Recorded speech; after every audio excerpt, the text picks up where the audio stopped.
Thanks for talking to me. I really appreciate it. I think the first question I have is for you. You made this film as sort of an homage and sort of love letter to your teenage self in some ways, but you've also worked in the music industry, so you've also kind of seen these sorts of things through both sides, and you're documenting these sort of parasocial relationships that I feel like you've seen from different sides. So what part of Sweetness really comes from your teenage self, and how did your professional career after that inform how you saw the film? I think that my teenage self is probably the emotional core of the film, because I think there's an overarching theme of like loneliness and searching for belonging and searching for love. I think that that's kind of the story behind the plot. And then I would say that some of my career after my teen years, once I kind of had that emotional base of this character who's a teenager and I wanted to explore, I'd say that my professional career just taught me all the skills, like working in music videos, more so than even working around the fans and having that inspiration, learning how to have a voice, like and shoot on a scrappy budget and quickly. It's a training ground. I mean, I had so much training for this movie.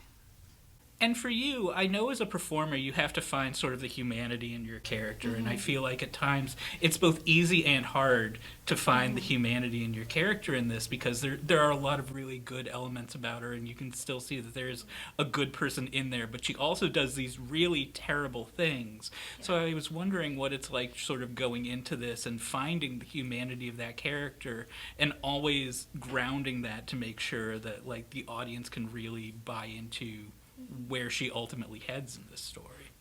Yeah, that was really important to us. We always kind of wanted her to be someone that, at least like half the audience could root for, at least for most of it. But yeah, it was definitely hard at first to kind of be on her side. I was really struggling with that, and just like not judging her and her actions. But I think kind of once we figured out her perspective and her motive a little bit more clearly, it made it a lot easier to get there. Hey darling, can you hear me? I just called to hear your voice. If I'm honest, I am struggling. Could I come over for a while? Just smell it on my shirt again. I swear it's only secondhand, but you always knew when I was telling lies. I had another incident. I woke up in an ambulance. This morning wasn't good, but I'm alive. When you're coming up with the music for a fictional band in a film, I think it helps to have someone like the Blitz Berlin crew mm-hmm. on standby for this. So I was just wondering, what were the marching orders that you sort of gave to them, and what sort of influences were you telling them that Floorplan should sound like? It changed when we cast Herman, because there was going to be a lot of different directions this band could have gone. But it was actually, we were looking at like Lanny. We were looking at, sort of at Harry Styles, I'm sure too, like that, pop. Definitely got the Harry Styles. Yeah. So it went much more pop. We were kind of looking at some Troye Sivan, but that like heartfelt pop, like Lanny's another great example of that. But I just said to them, I was like, boys, I know that you're almost 40, and I need you to think like a teen girl. So take off your band t-shirts and put on your crop tops and get to writing. And they did, yeah. And all I need is you. No. Are you okay? You're Peyton Adler. Yeah.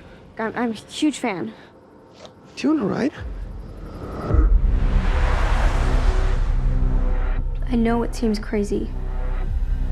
Peyton, just think about all the things that had to happen to get us here. The universe is telling me that I'm meant to help him. You've relapsed, and it's okay. Where am I? We have to keep him here until I can get this out of his system. We're just trying to protect you. This is insane. No. Hey! Why are you Anyone, being so mean? please Stop help! yelling. Help me! Help! Someone! And the last thing that I wanted to talk to you guys about is I think this film has something to say about the nature of sort of problematic faves. I think everyone has them. I think everyone sort of talks about them. And I was wondering if that was anything that you guys sort of thought about when you were working on this story, in that trying to save someone who is inherently problematic as a human being. I mean, I think I've done it my whole life, and I am in therapy for my issues. And we've learned about you can't try and save someone, but I think there's a lot of issues of feminism wrapped in there too, because I do think we're kind of encouraged often to fix men's problems as women in this world. So we're unlearning some stuff maybe. Yeah, just like setting boundaries for yourself. You can't help anyone if you're not in good shape, and they don't want your help. And they don't want your help. Yeah. And yeah, he's great.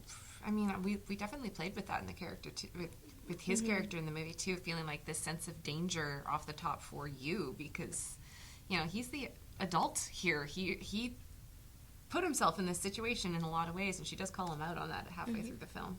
So we hope that people will see it, and maybe it's a fun movie, but we hope that they'll also maybe spark some conversations. We'll see. Waiting for you. Try and get some sleep. Come on. Your music changed my life. Helping you will be the greatest thing I ever do. I only did all this because I love you. This isn't life!